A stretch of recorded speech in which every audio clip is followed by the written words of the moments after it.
Hello everyone and again welcome to my pregnancy blog journey. So हमने अपने पिछले video में मेरे फर्स्ट ट्राइमेस्टर के एक्सपीरियंस को शेयर किया था, जो कि मैंने आधा बताया था और मैंने आपसे बोला था कि अगली वीडियो में मैं आगे डिस्कस करूँगी आप लोगों से इस बारे में। सो हमने अभी तक डिस्कस किया था कि हार्ट बीट के लिए मेरा दूसरा सोनोग्राफी होना था और उसके लिए 1 महीने के बाद की डेट मुझे मिली थी। सो 1 महीने बाद जब मैं वहाँ पे हॉस्पिटल में ही, जिस हॉस्पिटल से सारी चीज़ें मेरी हो रही थी, तो वहीं पे मेरा सोनोग्राफी भी होना था। तो वहाँ पे हम लोग गए। मैं एक्साइटेड थी, मेरे घर वाले एक्साइटेड थे और डर भी लग रहा था डेफिनेटली, क्योंकि डॉक्टर ने बोला था कि ये बहुत इंपॉर्टेंट सोनोग्राफी होती है। सो हम लोग गए, मेरी सोनोग्राफी हुई और हमने उसकी हार्ट बीट सुनी। और जब फर्स्ट टाइम उसकी हार्ट बीट सुनी, that feeling was I can't explain in words, you know. और शायद कोई मदर या फादर एक्सप्लेन नहीं कर सकते हैं इस चीज़ को, क्योंकि जब आप वो सुनते हो ना हार्ट बीट, फिर आपको फील आता है कि आपके अंदर एक जान है, आपके अंदर एक लाइफ पल रही है। तो ये फीलिंग बहुत अलग होती है और उस टाइम आपको ज़्यादा अच्छे से समझ में आता है ओके कि मैं प्रेग्नेंट हूँ, क्योंकि उससे पहले चीज़ें आपको उतनी ज़्यादा फील नहीं होती ना, फील नहीं कर पाते हो। दूसरी चीज़, आप सोनोग्राफी देख के, शुरुआत के कुछ सोनोग्राफी को देख के आप कुछ ऐसा कुछ प्रिडिक्ट नहीं कर सकते हो, क्योंकि वो फीटस का या बेबी का शेप ऐसा दिखता नहीं है। शुरू में मैं आपको सच बताऊं तो मेरे को तो उसकी शेप ऐसे ड्राई फ्रूट्स टाइप की दिखती थी, जैसे कि फर्स्ट टाइम मेरे को आमंड्स जैसी दिखी थी, क्योंकि वो एक स्पॉट रहता है और वो बताता है कि ये है फीटस। फिर दूसरे टाइम पे मेरे को वो काजू जैसा दिख रहा था। तो आपको अच्छे से शेप एंटी स्कैन में पता चलती है, बेबी की शेप तब तक आ जाती है, उससे पहले शेप उतनी ज़्यादा आती नहीं है। तो हार्ट बीट जो है ना, वो आपको फील करवाती है कि अच्छा ओके, तो ये है मेरा बेबी। तो हम लोग बहुत खुश थे और बहुत ज़्यादा एक्साइटेड थे। और रिपोर्ट वगैरह मिली तो उसमें ज़्यादा चीज़ें आपको समझ नहीं आती, क्योंकि उसमें ज़्यादातर जो भी लिखा होता है वो मेडिकल टर्म यूज़ करते हैं, उसमें मेडिकल लैंग्वेज यूज़ करते हैं, जो कि आप जो नॉर्मल पीपल है जो इस फील्ड से नहीं है, उनको वो चीज़ें बहुत ज़्यादा समझ नहीं आती हैं। तो हम लोग बहुत खुश थे। अभी हॉस्पिटल में ही सारी चीज़ें होनी थी, उसी हॉस्पिटल में। तो उसके बाद फिर मेरे डॉक्टर के साथ वहीं पे अपॉइंटमेंट थी, तो हम लोग बाहर अपने टर्न का वेट कर रहे थे। तो इतने देर में फिर मैंने सोचा कि एक बार वॉशरूम होके आ जाऊँ, क्योंकि पानी वगैरह बहुत पिलाते हैं सोनोग्राफी से पहले। तो फिर मेरे को दिखा कि मेरे को हुआ है ब्राउन डिस्चार्ज, जो कि फर्स्ट टाइम था। ये ब्राउन डिस्चार्ज मेरे को इससे पहले कभी हुआ नहीं था, लेकिन मेरे को ये थोड़ा सा डाउटफुल लगा। मेरे को लगा कि मेरे को डॉक्टर को ये बताना चाहिए। तो वो जब हम लोगों की टर्न आई तो मैं गई डॉक्टर के पास और मैंने सबसे पहले उनको यही चीज़ बताई कि अभी वॉशरूम में मेरे को ब्राउन डिस्चार्ज दिखा, बहुत कम था लेकिन था, तो मेरे को ये थोड़ा सा अजीब लग रहा है। तो डॉक्टर ने बताया कि वो आपके रिपोर्ट में भी दिख रहा है। तो मेरे को समझ नहीं आया कि ये क्या है। तब तक भी मैं उतनी ज़्यादा टेंशन में थी नहीं, मेरे को लगा हो सकता है कुछ होगा ऐसे ही। बट डॉक्टर ने बताया कि ये कंसर्न का पार्ट है, क्योंकि आपके सोनोग्राफी में एक लाइन लिखी हुई थी, मैं आपको अपना रिपोर्ट शेयर करूँगी वीडियो में। थिन रिम ऑफ पेरीसैक कलेक्शन, ऐसा कुछ लिखा होता है, जो कि पूरा मेडिकल वर्ड है, मेडिकल लैंग्वेज है, जो कि हम लोगों को ऐसे समझ आता नहीं। फिर मैंने उनसे पूछा कि ये होता क्या है, तो उन्होंने बताया था कि एक यूट्रस के पास थोड़ा सा लिक्विड या ब्लड टाइप का कुछ इकट्ठा होता है, जिसको हम ये बोलते हैं। और ये कंसर्न का पार्ट इसलिए है क्योंकि ये अगर मेंटेन रहा या बढ़ गया, कम नहीं हुआ या बढ़ गया, तो it can leads to my miscarriage और अबॉर्शन। फिर हम लोग थोड़ा सा डर गए थे, बट उन्होंने बताया था कि टेंशन की बहुत ज़्यादा बात नहीं है, क्योंकि बहुत कम एक तो कलेक्शन था, दूसरी चीज़ कि ये सिर्फ 5% फीमेल में ही ऐसा होता है कि ये मिसकैरेज की को कर सकता है, मतलब इससे मिसकैरेज हो सकता है। लेकिन टेंशन की बात इसलिए भी थी क्योंकि 5% में होता तो है।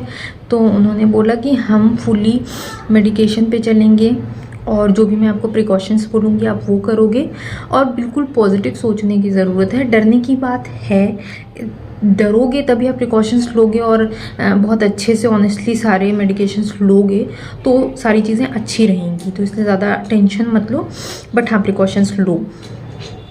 और उन्होंने तो मेरे को लगा था कि बहुत ज़्यादा एज वालों के साथ ये चीज़ें होती होंगी, तो उन्होंने बताया कि नहीं ऐसा नहीं है। थोड़ा सा टेंशन की बात इसलिए भी थी क्योंकि उन्होंने बताया था कि उनकी ही किसी पेशेंट का आई थिंक 24 या 22 साल की थी, उनके साथ ये हुआ और उनका अबॉर्शन हो गया था। तो मैं उससे काफ़ी बड़ी हूँ, मेरी एज कम नहीं है लेकिन बहुत ज़्यादा नहीं है, मतलब सही एज है। तो ये टेंशन की बात थी। अब उन्होंने मेडिकेशन में कुछ टैबलेट्स बढ़ा दिए थे और वीकली एक इंजेक्शन देना स्टार्ट किया था। और प्रिकॉशंस में उन्होंने मेरे को बोला था fully bed rest, 12th week तक मेरे को बेड रेस्ट पे रहना था, ये इंजेक्शंस लेने थे और मेरे को वो सारे जो भी टैबलेट वगैरह उन्होंने दिया था वो सारी चीज़ें कंटिन्यू करनी थी। तो यहाँ तक तो ठीक है, चलो डर तो लग ही रहा था। एक इंजेक्शन उन्होंने बोला आज ही लेने के लिए, मतलब जिस दिन ये हुआ था। अभी क्या है ना कि बहुत से लोगों को ये पता नहीं है, आपने बस देखा होगा या फील किया जिनको भी इंजेक्शन लगा है, जैसा भी इंजेक्शन लगा है, कि कुछ इंजेक्शन जब आप लेते हो तो आपको बहुत ज़्यादा पेन करता है बाद में भी और उस टाइम पे भी, और कुछ इंजेक्शन लग भी जाते हैं पता नहीं चलता है और बाद में उसका कुछ खास पेन साइड इफेक्ट नहीं दिखता है, बट कुछ में स्वेलिंग आना, वहाँ पे वो नीला जैसा पड़ जाना, दर्द होना, ये चीज़ें होती हैं। और कई और बोलते हैं कि इसको कमर पे ही लेना ज़रूरी है क्योंकि आप हाथ वाथ पे ले नहीं सकते हो।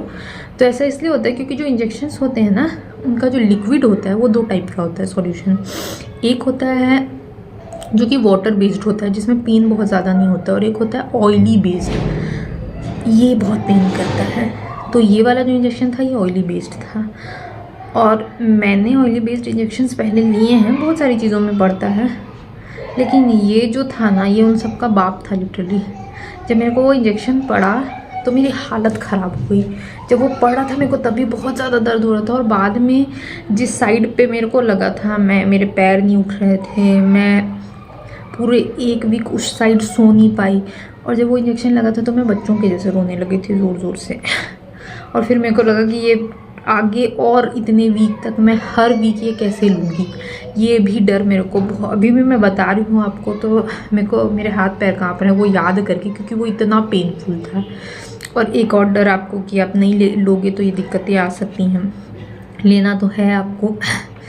तो जब वो वीक आने वाला रहता था, जब मेरे को इंजेक्शन लेना होता था, मेरा बीपी लो हो जाता था डर के मारे, सोच सोच के मेरे को पूरी रात नींद नहीं आती थी। तो ये सारी चीज़ें स्टार्ट हुई थी। अभी फुली बेड रेस्ट ये और इरिटेटिंग था, लेकिन एक चीज़ इसमें अच्छी क्या रही, कुछ चीज़ें जो अच्छी रही वो मैं आपसे बाद में डिस्कस करती हूँ। अभी ये चीज़ें स्टार्ट हो गई थी।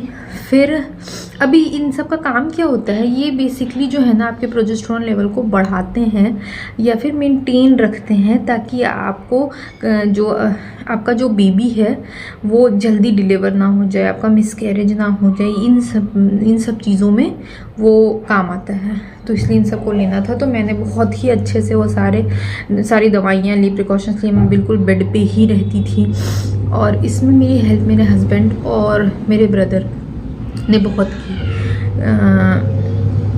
मेरा छोटा भाई यहीं पे रहता है पुणे में, अमन, तो उसने भी इन सब चीज़ों में मेरी बहुत हेल्प की। उन लोगों ने खाना वाना, क्योंकि मेरे को उस टाइम पे नोज़िया वगैरह और इन सब दवाइयों के साइड इफ़ेक्ट्स बहुत ज़्यादा थे। मतलब इनका साइड इफ़ेक्ट वही था कि सर घूमना, उल्टी बहुत ज़्यादा आना, तो यही था। तो इन लोगों ने बहुत हेल्प की, सिंपल खाना बनाना कि मेरे को स्मेल ना आए और हर बार कुछ नया ट्राई करना जो कि मैं खा लूँ। लेकिन ये 12th वीक तक चीज़ें इतनी वर्स्ट हो गई थी। मेरा रूटीन कैसा था कि मैं सुबह उठती ही इसलिए थी क्योंकि मेरे को वोमिटिंग आ जाती थी, फिर मैं उल्टी करके आती थी, फिर मैं चम्मच से पानी पीती थी क्योंकि मैं ग्लास या बोतल से नहीं पी सकती थी क्योंकि मेरे को स्मेल आती थी और मेरे को उल्टी हो जाती थी। और पानी आपको पीना है और प्यास भी बहुत लगती थी, लेकिन बहुत ज़्यादा पिलाता नहीं था, तो मैं चम्मच से 2-3 चम्मच पिया, फिर थोड़ी देर छोड़ दिया, ज़्यादा पीते ही पूरा निकल जाता था। नींबू पानी, अब उस टाइम पे ठंडी थी तो नींबू पानी पीने से गला बहुत ख़राब होता था, लेकिन नॉर्मल पानी, सिंपल पानी मैं पी नहीं पा रही थी। फिर कुछ नाश्ता किया, कई बार करते करते उल्टी हो जाना, कई बार करने के बाद, लेकिन फिक्स था कि वो हो जाता था। फिर थोड़ी देर बाद दवाई वगैरह लेके फिर लंच के टाइम पे बीच में कुछ खाया तो वो तो हो ही गया, बीच में 1-2 बार और हो जाना, फिर वापस से लंच किया फिर उल्टी हो गया, उसके बाद फिर शाम को कुछ लिया फिर उल्टी हो गया, रात को एक बार उल्टी, ऐसा। अब ये धीरे धीरे चीज़ें इतनी ज़्यादा ऐसी हो गई थी ना कि मेरे को वीकनेस बहुत ज़्यादा हो गई थी, बहुत वीकनेस। ऐसा कि मेरे हस्बैंड मेरे को बेड से उठाते थे, वॉशरूम ले जाते थे और फिर वापस बेड पे बिठा देते थे, क्योंकि मैं खुद से चल नहीं पा रही थी, इतनी वीकनेस मेरे को आनी स्टार्ट हो गई थी। बट कोई ये नहीं था, क्या कर सकते हैं आप, या तो टैबलेट लो उल्टियों की, तो मैं वो ले रही थी, मेरे को उससे और ज़्यादा उल्टी हो रही थी। बट ये साइड इफ़ेक्ट सबको होते हैं, किसी को ज़्यादा होते हैं, किसी को कम होते हैं, तो हम लोग इसमें कुछ कर नहीं सकते हैं। और इंजेक्शंस का अलग डर था मुझे, बट मैंने कहीं पे वीडियो में देखा था, किसी पॉडकास्ट में देखा था, मैंने सोचा था कि मैं ये भी कोशिश करके देखते हैं ना। अब मुझे नहीं पता सबके साथ होता है कि नहीं, मेरे साथ ही हुआ कि आप जब इन सारी चीज़ों में रहो ना, तो आप अपने बेबी से बात करो, आप उनको बोलो, तो आपको बहुत हिम्मत आती है। तो जब भी इंजेक्शन लगना होता था ना, तो मैं अपने बेबी से बात करती थी कि आपको देखना है, मेरी स्ट्रेंथ बनना है और मेरे को ज़्यादा पेन ना हो, ये आपको देखना है। और जब तक आप अंदर हो तब तक आपकी खुद की जिम्मेदारी है कि आप अच्छे रहो, आप हेल्दी रहो। बाहर आने के बाद वो मेरी जिम्मेदारी होगी, तो आपको वो देखना ही होगा। और ये चीज़ें जब मैं उससे बात करने लग गई ना, मेरे को इफ़ेक्ट दिखा, मैं काफ़ी पॉजिटिव फील कर रही थी। और इंजेक्शन के टाइम पे जब मैं उससे बात करती थी तो मेरा ध्यान भटकता था, तो मेरे को पेन थोड़ा कम होता था। वो पेन कम नहीं होता है, आप मेंटली थोड़ा सा ऐसा सोचते हो तो आपको अच्छा लगता है। अब ये क्या होता था, हर वीक जब मेरे को इंजेक्शन लगता था, तो जिस साइड इंजेक्शन लगता था मैं उसके दूसरे साइड ही सो पाती थी, और फिर दूसरे साइड फिर जब लगे तो मैं उसके दूसरे साइड सोती थी, अपोजिट साइड। फिर वो आइस से सेंकना, ये सब करना पड़ता था।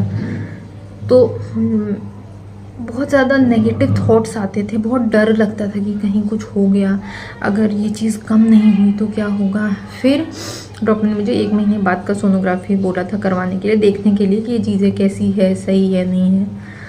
तो इस टाइप से फिर 1 महीना किसी तरह बीत गया। मेरे को तो वो 7 जन्म जैसे लगे थे। और जब ये फिर टाइम बीता तो फिर 12th वीक में जब हम लोग गए वहाँ पे वापस सोनोग्राफी करवाने, तो वो रिड्यूस हुआ था, पूरा ख़त्म नहीं हुआ था बट रिड्यूस हुआ था, which is a positive sign.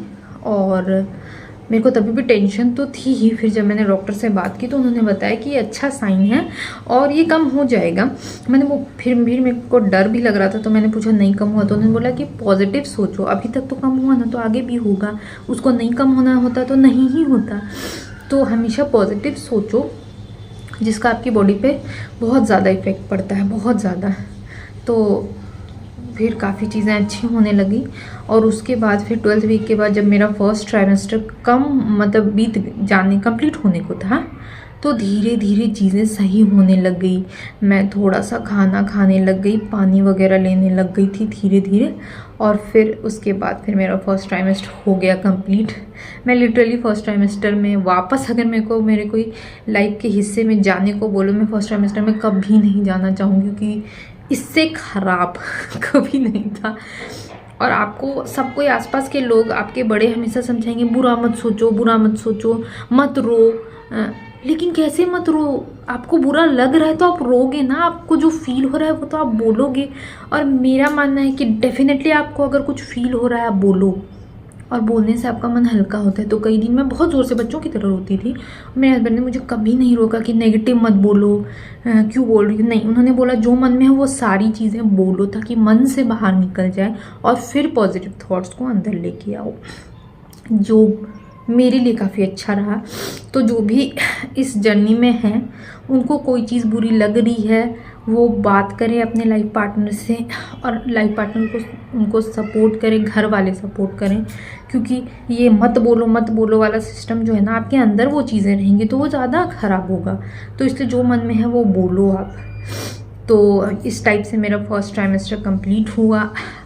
आपको अगर कोई भी मेरे से कुछ क्वेश्चन पूछना है फर्स्ट ट्राइमेस्टर से रिलेटेड, तो आप मुझसे पूछ सकते हो। अब सेकेंड ट्राइमेस्टर में क्या क्या चीज़ें हुई, ये हम लोग बात करेंगे अपने अगले वीडियो में। तब तक के लिए do like share and comment to my YouTube channel, और प्लीज़ सब्सक्राइब करो क्योंकि पिछले वीडियो में व्यू ठीक गया है बट आपने सब्सक्राइब नहीं किया, तो प्लीज़ सब्सक्राइब करिए मेरे चैनल को और मेरे साथ इस जर्नी को आप भी जियो। तो मिलते हैं हम लोग अपने नेक्स्ट वीडियो में, तब तक के लिए बाय।